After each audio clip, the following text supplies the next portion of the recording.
Hello everyone, आप सभी का फिर से स्वागत है। यह घटना चक्र साइंस का डिस्कशन है और हमारा टॉपिक है कंप्यूटर एवं सूचना प्रौद्योगिकी। तो स्टार्ट करते हैं 258 से। आपको बताना है शब्द डॉट डॉट के स्थान पे क्या होगा, जिसका आशय है एक ऐसा युक्ति जो बिना किसी प्राधिकरण के कंप्यूटर सिस्टम में सेंध लगाकर घुसता है, जालसाजी के उद्देश्यों के लिए जानबूझकर वेबसाइट को विकृत करता है। सही जवाब होगा क्रैकर। क्रैकर का आशय होता है एक ऐसा व्यक्ति जो बिना किसी प्राधिकरण के कंप्यूटर सिस्टम में सेंध लगाकर घुस जाता है और जालसाजी के उद्देश्यों के लिए जानबूझकर वेबसाइट को विकृत करता है। ठीक है, आगे बढ़ते हैं। Question number 259। जो अनधिकृत पहुंच प्राप्त करता है, महत्वपूर्ण डाटा को नष्ट करता है, वैध उपयोगकर्ताओं की सेवाओं को अस्वीकार करता है या उनके लक्ष्यों के लिए समस्याएं पैदा करता है, क्या कहलाता है? सेम क्वेश्चन है और जवाब भी आपका सेम होगा। सही जवाब होगा क्रैकर। देखिए, एक व्यक्ति क्रैकर या ब्लैक हैट हैकर कहलाता है।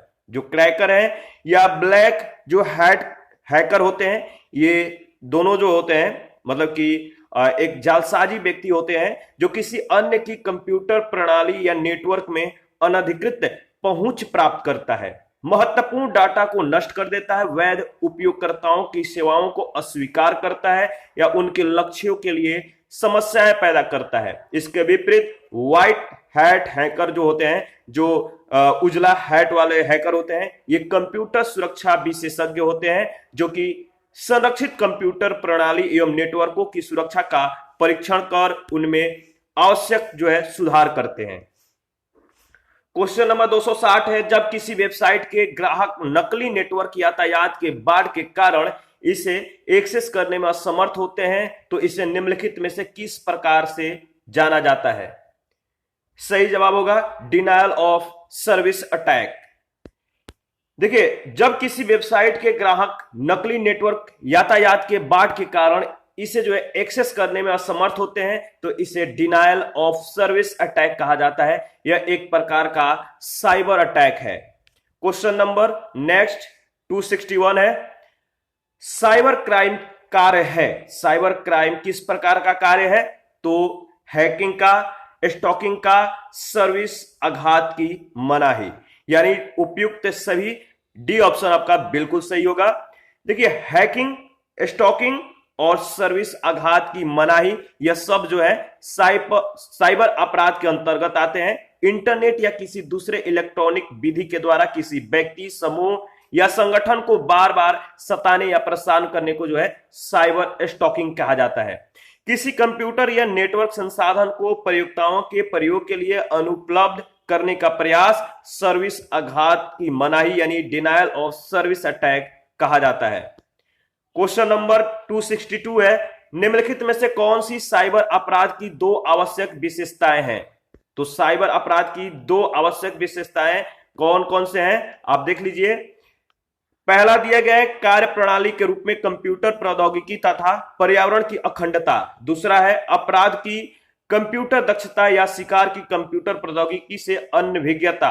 तीसरा है हार्डवेयर तथा सॉफ्टवेयर और डी है हैकर्स तथा क्रैकर्स। तो आपका बी ऑप्शन बिल्कुल सही होगा, अपराध की या अपराधी की कंप्यूटर दक्षता या शिकार की कंप्यूटर प्रौद्योगिकी से अनभिज्ञता। देखिए, साइबर अपराधी सामान्यतः कंप्यूटर दक्ष होते हैं, यानी कंप्यूटर के बहुत अच्छे जानकार होते हैं, जबकि इन अपराधियों का शिकार जो होता है कंप्यूटर प्रौद्योगिकियों से अनभिज्ञ होता है। यही साइबर अपराधी की या अपराध की दो आवश्यक विशेषताएं भी हैं। क्वेश्चन नंबर 263 है, वन्नाक्राई पेटिया और इटर्न ब्लू पद हाल ही में समाचारों में उल्लेखित था, निम्नलिखित में से किसके साथ यह संबंधित है? तो वन्नाक्राई पेटिया और इटर्न ब्लू जो पद है यह आपका साइबर आक्रमण से संबंधित ये मतलब कि शब्द है। ठीक है, तो साइबर अटैक से संबंधित है। वनाक्राई मई 2017 में विश्व भर में हुआ साइबर हमला था, जिसने माइक्रोसॉफ्ट विंडोज ऑपरेटिंग सिस्टम पर संचालित होने वाले कंप्यूटरों को निशाना बनाया गया था। यह हमला अमेरिका की राष्ट्रीय सुरक्षा एजेंसी से चुराए गए साइबर हथियार इटर्न ब्लू से किया गया था। पेटिया भी एक प्रकार का जो है रैंसमवेयर है। क्वेश्चन नंबर नेक्स्ट है 264, निम्नलिखित में से कौन सा एक साइबर अपराध नहीं है? कौन सा एक साइबर अपराध नहीं है? वह है आपका ऑनलाइन चैटिंग। बाकी fishing, identity theft, cyber stalking जो है ये साइबर अपराध है, ध्यान रखिएगा। क्वेश्चन नंबर 265 है, मूल निवेश निर्गम प्रणाली कंप्यूटर में विद्यमान रहती है हार्ड डिस्क पर। ये ऑप्शन आपका बिल्कुल सही है।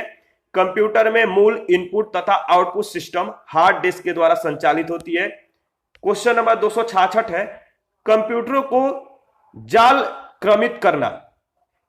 कंप्यूटरों को जाल क्रमित करना क्या होता है? तो खतरों के अवसरों में बढ़ोतरी करता है, कंप्यूटर की जो उपयोगिता है इसको बढ़ाता है और सूचना अभिगमन की संभावनाओं को जो है इसमें वृद्धि करता है। तो उपयुक्त आपका सभी होगा, डी ऑप्शन बिल्कुल सही आंसर है। इंटरनेट या कंप्यूटर नेटवर्क जो होता है दो या दो से अधिक परस्पर जुड़े हुए कंप्यूटर और उनसे जोड़ने वाली व्यवस्था को कहते हैं। ये कंप्यूटर आपस में इलेक्ट्रॉनिक सूचना का जो है आदान प्रदान कर सकते हैं।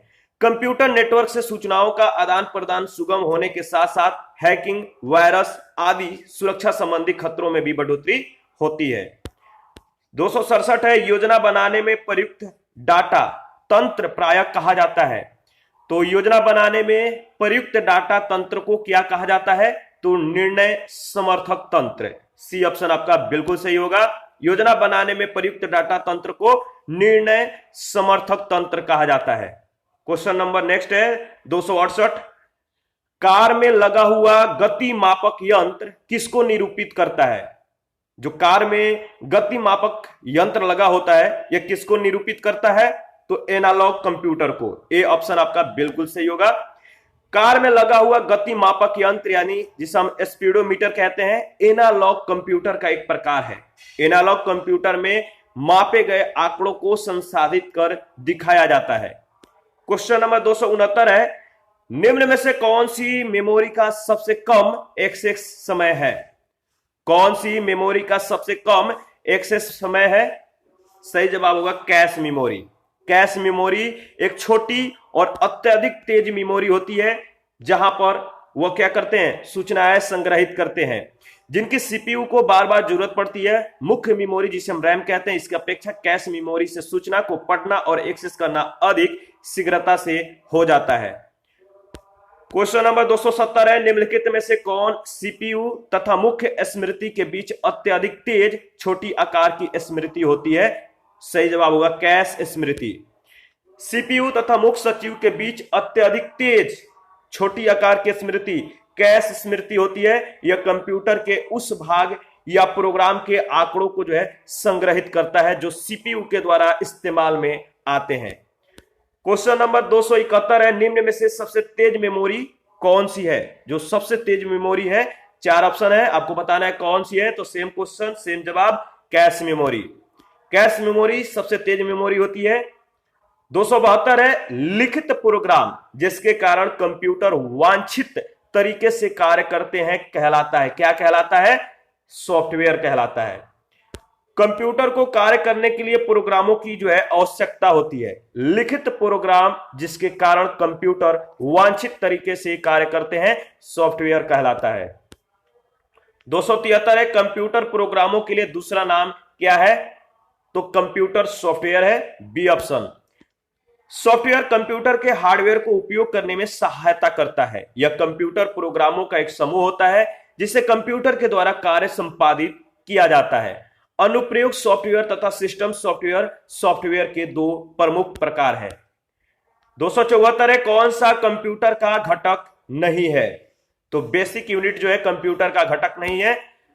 देखिए, आधुनिक कंप्यूटर प्रणाली में निम्न मुख्य हार्डवेयर घटक जो होते हैं, पहला है इनपुट आउटपुट डिवाइस, दूसरा है प्रोसेसिंग यूनिट, तीसरा है मेमोरी यूनिट, चौथा है secondary storage. Basic unit computer का घटक जो है नहीं है, ध्यान रखिएगा। बाकी जो चार घटक हैं इनको ध्यान में रखना है। 275 है, माइक्रोसॉफ्ट है। माइक्रोसॉफ्ट क्या है? माइक्रोसॉफ्ट सॉफ्टवेयर विकास करने वाली एक संस्था है। बी ऑप्शन आपका बिल्कुल सही होगा। देखिए माइक्रोसॉफ्ट जो है मुख्यतः सॉफ्टवेयर का विकास करने वाली एक अमेरिकी बहुराष्ट्रीय संस्था है जिसका मुख्यालय वाशिंगटन में है। 4 अप्रैल 1975 को बिल गेट्स ने पॉल एलेन के साथ इस कंपनी की जो है स्थापना की थी, ध्यान में रखिएगा। नेक्स्ट क्वेश्चन है, अच्छा इसमें जो 276 है, विप्रो कंपनी के प्रमुख कौन हैं? तो देखिए ये 2016 के अनुसार डेटा दिया गया है। तो विप्रो कंपनी के जो प्रमुख हैं आपको जो है फिलहाल यानी रिसेंट में जो है कमेंट करके बताना है कौन है। तो विप्रो के संस्थापक चेयरमैन अजीम प्रेमजी हैं। वर्तमान में विप्रो के चेयरमैन ऋषभ प्रेमजी हैं। एक बार आप जो है खुद से जो है इसको मतलब कि एक बार देख लीजिएगा क्या सही है। क्वेश्चन नंबर 277 है, निम्नलिखित में से कौन सी भारत की सबसे बड़ी ई कॉमर्स कंपनी है? भारत की सबसे बड़ी ई कॉमर्स कंपनी कौन सी है? M junction. 2001 में टाटा स्टील एवं सेल के संयुक्त उद्यम 50:50 के द्वारा जो है मतलब 50-50 के मतलब कि भाग में E commerce company M junction जो है भारत के सबसे बड़ी ई कॉमर्स कंपनी है। ठीक है, तो टाटा स्टील और सेल के संयुक्त उद्यम से जो है इस कंपनी का निर्माण हुआ है। इन दोनों का 50-50% शेयर है। ठीक है, और इस कंपनी का सकल कारोबार अगर बात की जाए दिसंबर 2015 तक तो 3,50,000 करोड़ रुपया है। यह स्टील का ई व्यापार करती है। एम जंक्शन ने अपनी वेबसाइट पर घोषित किया है कि वह भारत की सबसे बड़ी ई कॉमर्स कंपनी है। फ्लिपकार्ट अपनी वेबसाइट पर स्वयं को जो है अग्रणी ई कॉमर्स कंपनी बताती है, न कि सबसे बड़ी। तो निश्चित रूप से जो है एम जंक्शन भारत की सबसे बड़ी ई कॉमर्स कंपनी है, चूंकि उत्तर प्रदेश लोक सेवा आयोग ने इस प्रश्न का उत्तर जो है ए माना अर्थात फ्लिपकार्ट दिया है। क्वेश्चन नंबर 278 है, स्काई ड्राइव निम्नलिखित में से किस कंपनी की क्लाउड कंप्यूटिंग सेवा का नाम है? तो स्काई ड्राइव जो है किस कंपनी की क्लाउड कंप्यूटिंग सेवा का जो नाम है वो है, सही जवाब होगा माइक्रोसॉफ्ट की। स्काई ड्राइव जो है माइक्रोसॉफ्ट की क्लाउड स्टोरेज सेवा है। अब इसे वन ड्राइव के नाम से भी जाना जाता है, तो वन ड्राइव याद रखिएगा। 229 है, निम्न में से कौन सी सर्विस जो है लेयर क्लाउड कंप्यूटिंग में अलग से जो है उपलब्ध नहीं होती है? तो कौन सी सर्विस लेयर क्लाउड कंप्यूटिंग में अलग से उपलब्ध नहीं होती है? वह hardware as a service. A option आपका बिल्कुल सही है। दिए गए विकल्प में हार्डवेयर एज अ सर्विस जो है लेयर क्लाउड कंप्यूटिंग में अलग से उपलब्ध नहीं होती है, जबकि विकल्प सी, बी और डी सर्विस लेयर उपलब्ध होते हैं और इन्हें क्रमशः सास, पास और यास के रूप में जाना जाता है, तो याद रखिएगा। क्वेश्चन नंबर 280 है, प्रोजेक्ट लून किससे संबंधित है? तो प्रोजेक्ट लून जो है किससे संबंधित है? तो बेतार संचार प्रौद्योगिकी से। बी ऑप्शन आपका बिल्कुल सही है, इसके बारे में हम लोग डिस्कस करेंगे। जो प्रोजेक्ट लून है यह जो है बेतार संचार प्रौद्योगिकी से संबंधित है और यह परियोजना गूगल के द्वारा शुरू की गई है। प्रोजेक्ट लून हवा में तैरते गुब्बारों का एक समूह है जिनका लक्ष्य जो है ग्रामीण और सुदूरवर्ती इलाकों में इंटरनेट सेवा मुहैया कराना, और इस परियोजना की शुरुआत प्रायोगिक पायलट प्रोजेक्ट के रूप में न्यूजीलैंड में की गई थी। प्रोजेक्ट लून में सबसे महत्वपूर्ण भूमिका पॉलीथिलीन से बने गुब्बारों की होती है जिसमें हीलियम गैस भरी होती है, ध्यान रखिएगा इसके बारे में। क्वेश्चन नंबर 281 है, आईबीएम एक पूर्ण रूप है? तो आईबीएम का पूरा नाम क्या है? International business machine. और यह जो है सूचना प्रौद्योगिकी के क्षेत्र से संबंधित है आईबीएम कंपनी। ठीक है, यह अमेरिका की बहुराष्ट्रीय कंपनी है। 282 है, HTML एक विस्तृत रूप है किसका? HTML hyper text markup language, इसका एक विस्तृत रूप है। बी ऑप्शन आपका बिल्कुल सही होगा। 283 है, URL का विस्तृत रूप क्या है? तो यूनिफॉर्म रिसोर्सेज लोकेटर, URL। ठीक है, आप कहते हैं कि उसका लिंक URL भेजो, तो URL का जो विस्तृत रूप है वह है यूनिफॉर्म रिसोर्स लोकेटर। इसके बाद देखिए इसके बारे में जो है URL के बारे में एक लाइन दिया गया है कि प्रत्येक वेब पेज जो है इसका एक निश्चित अलग और अद्वितीय एड्रेस होता है। यह एड्रेस यूनिफॉर्म रिसोर्स लोकेटर या छोटे रूप में URL के नाम से जाना जाता है। 284 है, FTP का पूरा नाम क्या है? तो FTP file transfer protocol. FTP का पूर्ण रूप फाइल ट्रांसफर प्रोटोकॉल है। इस मतलब यह जो है इंटरनेट पर फाइलों के आदान प्रदान की सुविधा जो है प्रदान करता है। 285 है एसएमपीएस का विस्तारण है। एसएमपीएस इसका विस्तारण है switch mode power supply. A option. SMPS का पूर्ण रूप से स्विच मोड पावर सप्लाई है। एसएमपीएस उन शक्ति परिवर्तकों को कहते हैं जिनमें पावर कन्वर्जन के लिए किसी स्विच को उच्च आवृत्ति पर चालू बंद यानी ऑन ऑफ किया जाता है। 286 है यूपीएस का विस्तृत रूप क्या है, तो बताइए। तो देखिए अनइंटरटेप पावर सप्लाई। ए ऑप्शन आपका सही जवाब है यूपीएस। यूपीएस का विस्तृत रूप होता है अनइंटरप्टेड पावर सप्लाई और यह एक हार्डवेयर डिस्क है जो कंप्यूटर को आवश्यक विद्युत आपूर्ति यानी पावर सप्लाई जो है बनाए रखता है ताकि अचानक विद्युत कटौती होने पर सही तरीके से कंप्यूटर को जो है शट डाउन किया जा सके। ठीक है। जेएसपी का मतलब क्या होता है? जेएसपी इसका मतलब है जावा सिंपल पेजेस। ठीक है, तो पेजेज है, तो याद रखिएगा जो जेएसपी है जावा सिंपल पेजेस है और इसका जो नाम दिया गया है कि जावा सर्वर पेजेस प्रौद्योगिकी का एक संग्रह है जो सॉफ्टवेयर डेवलपर्स को एचटीएमएल और एक्सएमएल आदि पर जो है आधारित डायनेमिक वेब पृष्ठों का या वेब पेजेस का निर्माण में मदद करता है। ठीक है, थोड़ा सा हिंदी का टर्म अटपटा था। फ्लैश मेमोरी के बारे में आपको बताना है कौन सा कथन सही नहीं है। फ्लैश मेमोरी इसके बारे में कौन सा कथन सही नहीं है? 4 ऑप्शन दिया गया है। यह डिजिटल कैमरा, लैपटॉप आदि जैसे युक्तियों में सूचना संग्रह के लिए प्रयुक्त होता है। तो क्या यह सही है या नहीं? तो देखिए जो सही नहीं है आपको बताना है फ्लैश मेमोरी के बारे में। तो पहला वाला तो फ्लैश मेमोरी के बारे में सही दिया गया है। दूसरा है यह विस्तृत तापरास -40 डिग्री सेंटीग्रेड से +85 डिग्री सेंटीग्रेड में जो है कार्य कर सकता है, यह भी सही है। सी जो है इसमें सही नहीं है, यानी फ्लैश मेमोरी के बारे में जो स्टेटमेंट दिया गया है वो सी ऑप्शन गलत है। यह सामान्य यांत्रिक डिस्क ड्राइव से अत्यधिक सस्ता है, तो आपका सी ऑप्शन बिल्कुल सही होगा। देखिए फ्लैश मेमोरी जो होता है कंप्यूटर एवं अन्य डिजिटल निकायों में प्रयुक्त होने वाली एक प्रकार की मेमोरी है जो विद्युत ऊर्जा के न रहने पर भी बनी रहती है, अर्थात नॉन वोल्टेटाइल जो है यह मेमोरी है। कंप्यूटर में प्रयुक्त pen drive, digital camera, digital उत्पादों में प्रयुक्त मेमोरी कार्ड आदि जो होते हैं फ्लैश मेमोरी के उदाहरण हैं। हार्ड ड्राइव की अपेक्षा फ्लैश मेमोरी को बहुत ही कम विद्युत ऊर्जा की आवश्यकता होती है। अगर प्रति यूनिट स्टोरेज के संदर्भ में तुलना की जाए तो फ्लैश ड्राइव सामान्य हार्ड डिस्क से जो है महंगी होती है। 289 है कंप्यूटर का मुख्य पटल कहलाता है। क्या कहलाता है? तो कंप्यूटर का जो मुख्य पटल होता है मदरबोर्ड कहलाता है। देखिए मदरबोर्ड लैपटॉप, कंप्यूटर आदि में लगा परिपथ बोर्ड होता है, इसे मेन बोर्ड या सिस्टम बोर्ड भी कहते हैं। मदरबोर्ड का मुख्य भाग इसका चिप सेट होता है। चिप की सहायता से ही मदरबोर्ड की क्षमता और विशेषताओं के बारे में कल्पना की जाती है। 290 है आईसी चिपों के द्वारा निर्मित प्रथम डिजिटल कंप्यूटर जाना जाता है। किसके नाम से?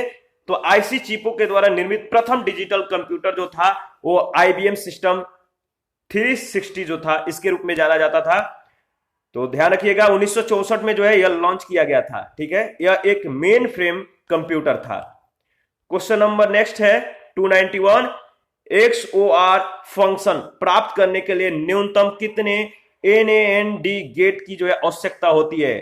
बताइए XOR फंक्शन प्राप्त करने के लिए न्यूनतम कितने NAND गेट की आवश्यकता होती है? तो 4। देख लीजिए कैसे।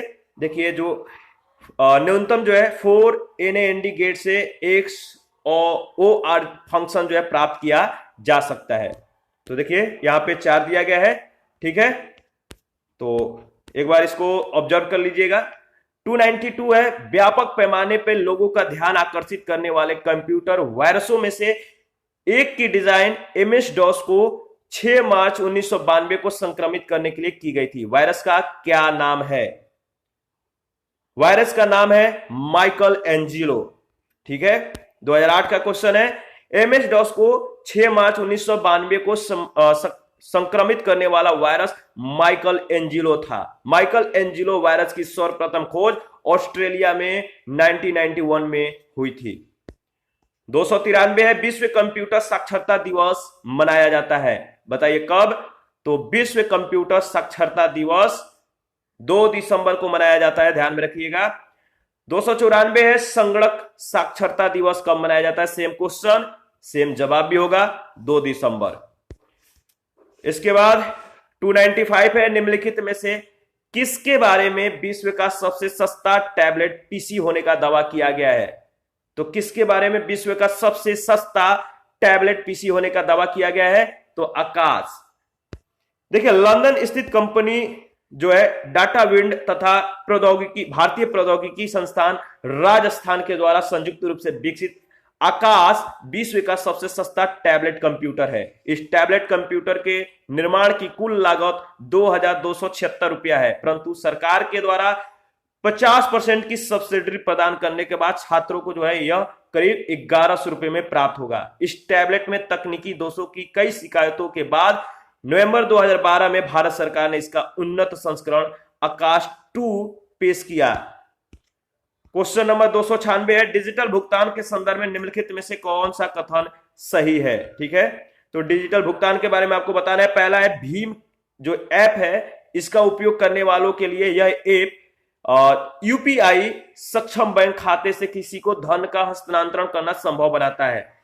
और दूसरा है, जहां एक चिप पिन डेबिट कार्ड में प्रमाणीकरण के 4 घटक होते हैं, भीम ऐप में प्रमाणीकरण के सिर्फ 2 घटक होते हैं। तो देखिए, इसमें जो ऑप्शन दिया गया है आपका दूसरा स्टेटमेंट मतलब गलत है, पहला स्टेटमेंट आपका बिल्कुल सही होगा।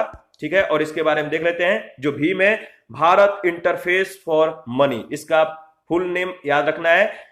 यह जो है एक यूपीआई आधारित भुगतान इंटरफेस है जो एकल पहचान जैसे मोबाइल नंबर या नाम के प्रयोग के द्वारा रियल टाइम में धन का हस्तांतरण संभव बनाता है। भीम ऐप में प्रमाणीकरण या सत्यापन के 3 स्तर है। पहला स्तर डिवाइस आईडी तथा मोबाइल नंबर है। दूसरा स्तर वह बैंक अकाउंट है जिसे प्रयोक्ता भीम ऐप से लिंक करता है, जबकि अंतिम स्तर के रूप में यूपीआई पिन है जो किसी लेन देन को पूरा करने के लिए आवश्यक है। और इसके विपरीत चिप पिन डेबिट कार्ड में प्रमाणीकरण के 2 घटक होते हैं। ठीक है, तो दूसरा असत्य है। 297 है, विकास के लिए सूचना प्रौद्योगिकी का अधिकाधिक उपयोग रणनीति है किसका? तो आंध्र प्रदेश सरकार की। इसके बारे में देख लेते हैं। विकास के लिए सूचना प्रौद्योगिकी का अधिकाधिक उपयोग रणनीति जो है आंध्र प्रदेश सरकार की है, जो श्री चंद्रबाबू नायडू के मुख्यमंत्रित्व काल में जो है आरंभ की गई थी, यानी 1999 से 2004 के बीच में। 298 है, विद्या वाहिनी परियोजना निम्न में से किस पर बल देती है? तो विद्या वाहिनी परियोजना जो है किस पर बल देती है? तो कंप्यूटर शिक्षा पर। ठीक है, विद्या वाहिनी जो परियोजना है कंप्यूटर शिक्षा और सूचना प्रौद्योगिकी पर बल देती है। क्वेश्चन नंबर 299 है, वेब पोर्टल डैकनेट संबंधित है किससे? ठीक है, तो सही जवाब होगा ई एग्रीकल्चर से। जो वेब पोर्टल है डैकनेट ई एग्रीकल्चर से संबंधित है। कृषि और सहकारिता विभाग की यह जो है एक ई गवर्नेंस परियोजना है जिसे कृषि ऑनलाइन की सुविधा के लिए राष्ट्रीय सूचना विज्ञान केंद्र द्वारा निष्पादित किया जा रहा है। 300 नंबर क्वेश्चन है, डॉट में आपको बताना है कि खोज क्षमता ईमेल समाचार स्टॉक की कीमतें मौसम संबंधी जानकारी खेल और मनोरंजन जैसी सेवाएं प्रदान करती है। कौन सी पोर्टल या कौन सा हॉस्टल और आर्टिकल या न्यूज़पेपर? सही जवाब होगा पोर्टल। वैसे मैंने इसका सही जवाब बता दिया था। तो जो पोर्टल है खोज क्षमता ईमेल समाचार स्टॉक की कीमत मौसम संबंधी जानकारी खेल और मनोरंजन जैसी सेवाएं प्रदान करती है। ठीक है, और इसी के साथ जो हमारा कंप्यूटर एवं सूचना प्रौद्योगिकी से संबंधित क्वेश्चन थे जितने भी थे सारे समाप्त हो चुके हैं, फिनिश्ड हो चुका है। तो आज का सेशन जो है यहीं रोकते हैं। नेक्स्ट सेशन में अंतरिक्ष प्रौद्योगिकी के बारे में डिस्कस करेंगे। तो प्लीज आप लोग अपना प्रतिक्रिया जरूर दीजिए, और जो लोग प्रतिक्रिया नहीं देते हैं इस चीज से हमें बहुत मतलब कि कह सकते हैं कि दुख होता है। तो प्लीज आप लोग जो है अपना प्रतिक्रिया जरूर दीजिए। देखिए, जो लोगों ने जो टेलीग्राम चैनल या जो क्विज ग्रुप है ज्वाइन नहीं किया है तो प्लीज आप लोग जो है उसको ज्वाइन करिए, बहुत जो है आपके लिए हेल्पफुल है। तो थैंक यू, मिलते हैं नेक्स्ट सेशन में अंतरिक्ष प्रौद्योगिकी के साथ।